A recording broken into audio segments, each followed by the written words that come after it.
A very good evening, everybody. I'm here after a really, really long time. Actually, I've taken a long break, and I know that this show started during the quarantine to keep you all entertained with some interesting guests.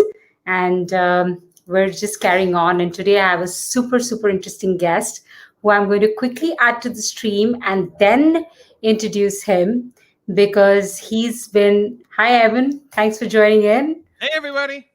I can't even believe this is happening. I don't even believe it's real. Till you actually came on, I wasn't sure this is gonna. There you go. You have Believe. to believe. Let's go. Exactly. That's exactly what it is. And that's what attracted me to him because he said believe, and I did start believing. So I said that if I could bring him on my show and get you all to believe, I have arrived. So clearly I have arrived today. Thanks so much, Evan, It's for being happening. here. Thanks for having me. It's great to be here. Yeah, wonderful. So I want to tell you, every time you go to YouTube and you want to learn anything, whether it's, about any of, whether I'm watching Oprah, I'm watching Tony Robbins, I'm watching anybody, I only go to Evan's page because you've got it nailed. We've got the best of everybody on your page, your YouTube channel. And today I have you with me. So it's wonderful. And I know you have a story, Evan. So I want you to tell us your story to start with. Uh, where do I? Well, I guess where to start. So I think I'm a big introvert, which doesn't come across a lot in settings like this. But I struggled early on in trying to find entrepreneurial success. I was making $300 a month and not able, barely able to survive, and felt like I wasn't gonna make it, and was too embarrassed and ashamed to tell my friends that I wasn't having success. Uh, and when I started on YouTube, my first video took a year to get 3 comments, and one of them was my mom, and one of them was my older sister, and one of them was some random dude. Uh, and so it's just a matter of every day getting up and doing it. You know, my business didn't work at the beginning until I discovered how to model success. My YouTube channel didn't take off until I kept the consistency going and I started to model success. And so whenever I try to do something just all by myself, it usually doesn't work out. But whenever I try to learn from someone who's done it, and I get the right kind of mentors and role models, whether I ever meet them or not, just by studying success and applying it to my situation, I start to have success. And so, if I could do it, everybody can do it. And now we're here having this session going. So I'm happy. No, not just this session. I have to share the story. So I just reached out randomly, and I have to tell you, you're truly humble because you're clearly a sensation, a YouTube sensation. You're a best-selling author. You've got 4 books to your name. 4, or is it 5? Have I got that right? Is it 4 or 5? I think it's 4. Because so you say 4 on your profile, but when I went to Amazon, I saw 5 in your name. So I was a bit confused. Maybe one is a journal Oh, or yeah, yeah, something yeah. like One's a that. journal. Yeah, that's it. That's right. So that's why I was not sure. I said, let me clarify that. But I have to tell you that I reached out and he very humbly said, absolutely. Now I'm that person who's still working towards it. But I said, let me try my luck because here's somebody who says believe. And here he is. I have to tell you, God bless you. Truly, God bless you. Listen, I'm still working towards it too, right? We're Ah, never I done working know. towards it. Oh, that's too Everybody's humble. right. I'm not done. I'm not done. I let's not mean, let's not push it, Evan. Let's not push it. So I'm going to tell you, I claim to be a happiness coach, and obviously I have my own perception of it, like we all do. So the first question that I'm going to ask you is that what would you think for you is happiness? What do you think are the key ingredients to happiness for anybody? yeah, so I would split happiness into 2 different branches. And the first I would classify as excitement. And the excitement comes from I hit some milestone, right? You get a great guest on your show, or you get 1 million subscribers on YouTube, or you had a great chocolate bar, or like whatever. Like it's this momentary thing. And the problem with that is it goes away. It's this little momentary happiness that can be a sharp, extreme high, but then it goes away. And I think anybody who's ever set a goal and then you hit the goal, you realize you're still just the same person you were the day before you hit the goal, and you expect something else to be different, but it's not. You're still the same person. And so most people, I think, are caught in the loop of just chasing excitement, chasing the next exciting thing, the next exciting thing. And there's nothing wrong with excitement. I just don't think it will lead to long-term happiness because it's just these little moments. The second branch of happiness I would call fulfillment, and that's where you actually feel like what you're doing matters, and fulfillment comes through service. So you want to wake up every day and feel like today matters. Today is going to mean something to somebody, that you're going to create something, whether it's a interview or a painting or a book or whatever it is that you're creating. We're all creators.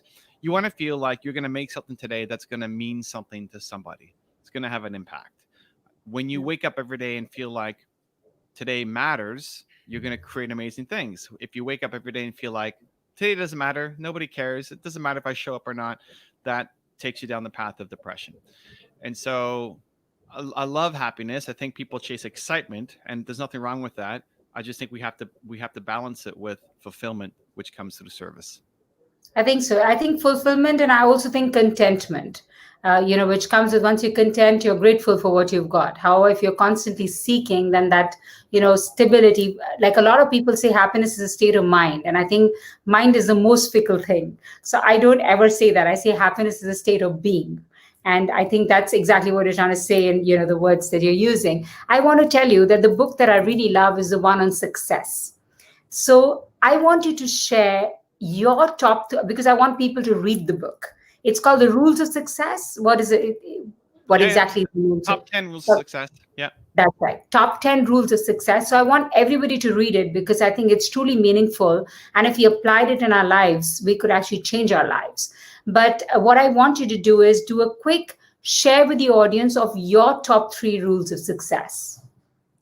Sure. So that book was fun to put together, where we took the top 50 people on our channel and we broke down their rules. Instead of having to watch 50 videos, we broke down their rules into micro content, turned into a book. So that's where the book came from. For me, starting off would be belief, right? Belief has got to be number one. Absolutely. Whether you believe you can or you can't, you're right. And I think the biggest thing that holds most people back is just a lack of belief. You just don't believe that you can do the next thing. And listen, it still holds me back. The thing that prevents me from doing the next thing is still just a lack of belief. I believe in myself to get to where I'm at right now, but not to get to the next thing that I want to do. And that's good, because we always want to be growing, always climbing. We always want to be growing and doing something Getting more. better. Yeah. So belief, definitely the first one. The second thing I would say is just get started. I think too many people find all these reasons why they can't start. You can't start because you don't have the school or the connections, or you're not good enough, or not pretty enough, or not eloquent enough, or not whatever. All these reasons why you can't start. Meanwhile, you've got a huge heart, you've got big passion, you want to serve, you want to help, and other people are winning off of your idea just because they started and you haven't. And that's the only thing that's missing, the stories that we believe about ourselves. And so I'm a recovering perfectionist. I lost a $40 million deal when I was 22 because I was trying to be perfect. So I want to start. I want to always try to get off and do it. And then the third thing I would say is just a consistency of keep going, of keep following through. I've done 7,000 or something like that videos on YouTube, and it took me 5 years to get to 5 years. I went from 0 to 7,000 subscribers. 5 years, and then the next 5 years went from 7,000 to 2 million, and now we're to, I don't know where we're at now, closing in on 3. But yeah, like 0 to 5 years, only 7,000 subscribers, and then 5 to 10 years, right, was 2 million subscribers. I wasn't very talented. I wasn't very good. You can go back and I'm not just being humble, but you can go back and watch the videos and you can see me. I'm in my suit and trying to memorize lines. Like, I pretty objectively was not very good, but I kept all the videos up on the channel. You can go back and watch them just to see the journey. So the consistency of following through leads to success. So what was number one? Number one is belief. Number 2 is get started. And number 3 is the consistency to follow through. That's amazing. So I have to tell you that you give me hope, because I have 3 years to go at it. Hopefully I'll make it. But I always believe that you got to get up, dress up, and show up. And then, life happens to you. Because if you don't even get out there, nothing is going to happen to you. Another way of saying believe. And that's what I'm working on. And now you've given me hope that 3 years is okay. So I'll get there eventually. And if you can guide me and be my mentor, I'm sure I'll make it. The other question I want to tell you is, so what's happened is, and this is very, I've got a personal agenda when I ask you this question, because suddenly the world has changed and digital is vital. Now there's no way forward. If you don't know, if you're not out there, it's not going to happen to you. And you all obviously were ahead of the times because you had your strategy figured out and you done the 3 years of 7,000 followers and now 3 million. How would you guide the people who are trying to get there, like all of us that have started now? What do you think we should do to be able to make it to who you are? So, if your ambition is to have a big YouTube channel like mine, then it's being prolific in the content. The people are so obsessed about quality. Well, the quantity leads to the quality. Like the more you do, the better you get at the thing. How many interviews have you done for your channel? Not too many, actually, maybe about 15, 20.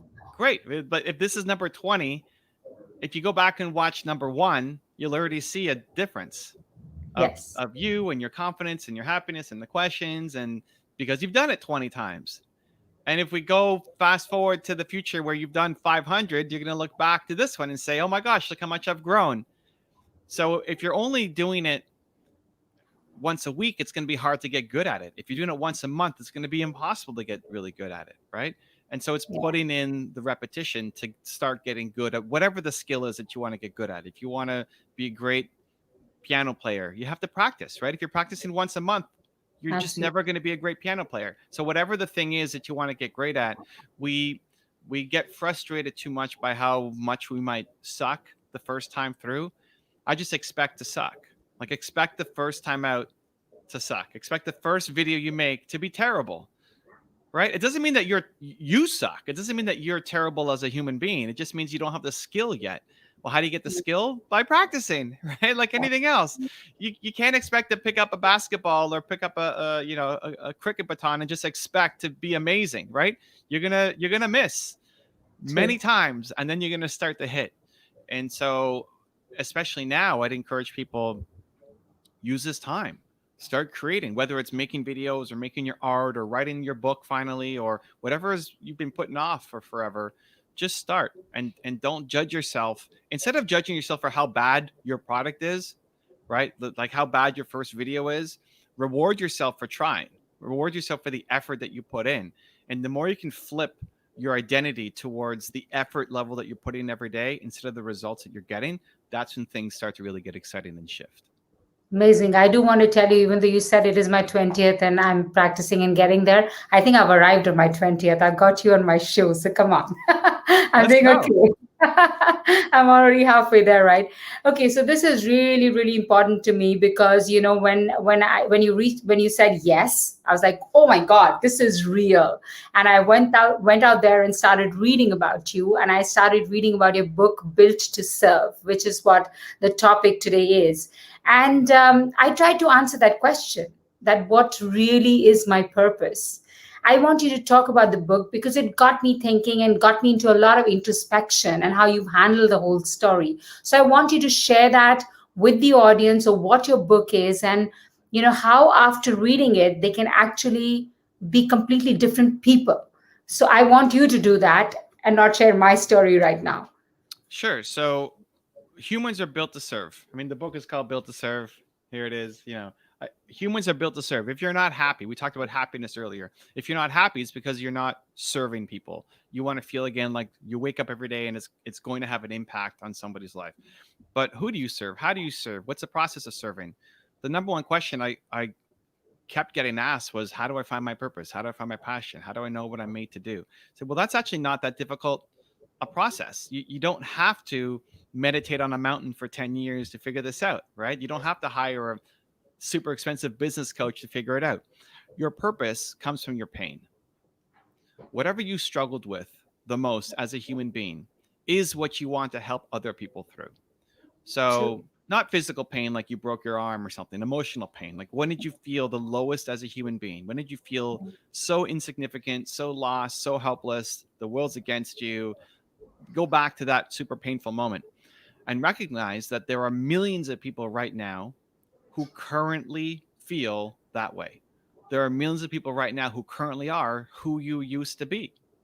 And even though you're not done climbing and growing and you're on your journey, I'm on my journey, we don't want it to stop. We want to climb forever. There's a lot of people who don't feel like it's possible. And so every step you take on that mountain of growth, you can reach back and pull somebody up and help. Yeah. Where you are now is impossible. If you think back to where you would be 10 years ago, and to say, hey, in 10 years I'm going to have this show, I'm going to bring on guests, I'm going to be interviewing people, I'm going to bring on some of my mentors, and you say that's not possible. I'm not going to do that. I can't do that. And yet here you are. Right? And for everybody watching, it's the same thing. You are an impossibility compared to the you from 5 or 10 years ago. And so you can be the person of hope, of inspiration for that person, for the person who you were 5 or 10 years ago. So still, the content that I make is for 19-year-old Evan. I'm Yeah. making content for 19-year-old who didn't believe in himself, who wanted to shut down his company, who felt worthless as a human. And I recognize that there's lots of people who are currently like that. So your purpose comes from your pain, and you can serve people. You want to serve people. It'll make you feel good to serve people. And when you figure that out, that will never get old. You'll be 120 years old and still wanting to help those people. How amazing. That's overwhelming. That's overwhelming. So, on that, there's somebody who has a question which says, Evan, what does it take to get mentally fit? I think it starts with teaching yourself that you do difficult things. So we have accepted that if it's difficult, if it's hard, if it's scary, that we don't do it. That's a good enough reason for you not to act. And so for me, it's scary, difficult, or hard. If I hear myself say that, then I have to do the thing just because I want to teach myself that Evan Carmichael does difficult things. Evan Carmichael does scary things. And too many people, I said, I'd love to do that, but I'm too scared. I'd love to reach out to that person and have them on my show, but I'm too scared. It's too difficult. It's too hard. No longer accepting that as a reason, as an acceptable reason for you not to take action, I think is a starting point of you becoming mentally fit. Wow. Wow. I have to ask you a question about the current times because what's happening is that when you're talking about Evan at 19, right, there's a lot of children or youth at that age. You're, of course, still very young. I'm not. I'm saying it on a show, but it's true. Well, listen, But I turned 40 in May, so I'm not 19 anymore. milestone it is. We shall celebrate together. So what I'm trying to say is that the youth is feeling that they've actually lost 1 year of their life. So how do you perceive the post-COVID scenario, and what is your advice to that generation to deal with it currently, and also what's going to happen post? Because a lot is going to change. The new normal is going to be a completely different ball game. What is your advice to that generation? I think lots of people feel like they've lost a year of their life, not just 19-year-old or 16-year-olds or 22-year-olds. I think it's a choice to either focus on what you don't have and what you've lost, or focus on what you can do with what you have. Because there's always going to be something. Right now it's COVID, and then next year it's going to be something else, and next year it's going to be something else. You know, political unrest, new president. I think in the U.S. elections, new president, uh, a death in the family. There's always going to be something. And Yes. successful entrepreneurs, the most important thing you need to have is resourcefulness. People focus on the lack of resources. That doesn't matter. People with less than what you have done way more than you ever thought possible. There are people right now in COVID who have said, this is going to be the best time ever for me because I'm going to use this time to focus on creating my channel, writing my music, creating my book, whatever the thing is that you want to do. Whereas most people are complaining, are lost, are scared, are feeling hopeless, and they just focus on what they don't have anymore. And that's the divide, and that will always exist. There will always be a reason why you can't do the thing until you show yourself. Like it was Steve Wozniak who said, instead of focusing on what you don't have, focus on what you can do with what you do have. And I think that there's so much that you do have right now. For every reason that you have for why you can't take action, you weren't born into the right family, you don't speak English well, like whatever, you're too old, you're too young, you're too XYZ. For every excuse that you have, someone has done it with less than what you already have right now. And if they can do it, what's preventing you from doing it? Just a story you're telling yourself. How beautifully said. How beautifully said. I think it's all in the mindset and the perspective. And if we change our perspective, we change our life. And I think this has been a reality check for all of us to, upskill, to figure it out, and to spend time with family. It's been actually a life changing experience as far as I'm concerned. And I'm not ever going to say that 2020 has been bad because I have you on my show today. I'm going to ask you an honest question, Evan. So I know that you have another interview lined up. And we have 5 minutes. I have a rapid fire. If we have the time, which could extend to about 7 minutes, are you game? Let's go. Let's go rapid Let's fire. do that. Okay. So if not this, then what? If not this, then what? Yeah. If you were not doing what you do, what else would you have liked to do? I don't know. I don't think that way. I'm doing this. You enjoy what you do. Okay. How many hours a day do you work? 0. You love it. It's your passion that drives you. I It- love like, that. is this work? I love your answer. Does this work? This isn't work for me, right? Bless you for that answer. Bless you. You're a role model.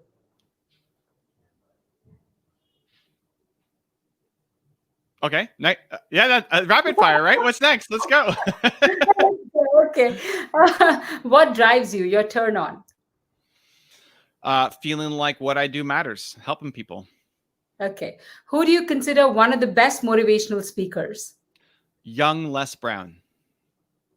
For what in life are you most grateful for? For what in life am I most grateful for? Yes. The ability to serve every day, right? Like the ability to be here on your show, the ability to wake up and do meaningful work. That's great. I'll hold on to on your show bit. Is this something you've dreamt of doing and yet not accomplished? No, I don't. But I don't think that way. Like I don't have. Oh my gosh, I wish I could. As soon as I think of that, I start taking action towards it. Excellent. Your passion project currently? This. Talking to you. It's my passion project. Awesome. If you could gain one quality other than what you already have, what would it be? I don't know. I don't think that way. Like I work with what I have, not focus on what I don't. Vision Board 2021. I think your vision board's your excuse board. Your mantra. Believe. A message to the audience. Believe.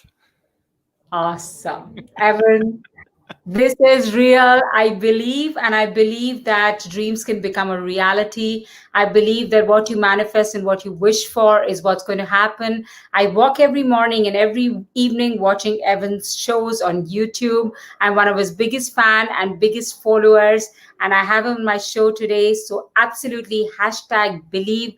Evan Carmichael, is there anything that you'd like to say to the audience, Evan? This has been absolutely a mind-blowing session. Just make today count. You know, if I have something I call the pillow test, where before you hit your head on the pillow tonight, did you make yourself proud of your effort? So if you got any energy, any love, any inspiration from this, make today count. Like, don't wait till tomorrow. Today, I want to create something that I want to show my grandkids. I want my grandkids to watch this interview. Hey, grandkids, right? Awesome. Like that's the mindset that I try to take into every day. And not every day I end up making something that I'm super proud of, but it's always the intention going in. You can be proud of your effort every day. So make today count. Excellent. So in India, we have a very popular song which says "Kal ho na ho," which means that maybe there's no tomorrow. So you got to live today. And that's how do you say it? Kalhona? Kal ho na ho. Talhona with a T? Kal with a K. Okay. Kalhona. Kal ho na ho. Ho. Kalhona ho. That's right. Okay. I was listening to that. I was listening to Zooby Dooby this morning. That was great. Zooby Dooby, Dooby Dooby. But I want to tell you the mantra that I follow is I believe I can fly. I believe I can touch the sky. And when I come in contact with people like you who are truly inspirational, I feel that I believe I can fly. Thank you so much, Evan. This is absolutely awesome. I'll continue to be your fan and follower and keep watching you. And there's 1 million people commenting and watching you. So thank you for being here and have a good one. And for us, it's Diwali. So a very happy Diwali from India to you. Kalhona ho. Let's go. Kalhona ho. Cheers. Take care. Much love. Thank you. Believe. Bye. Bye.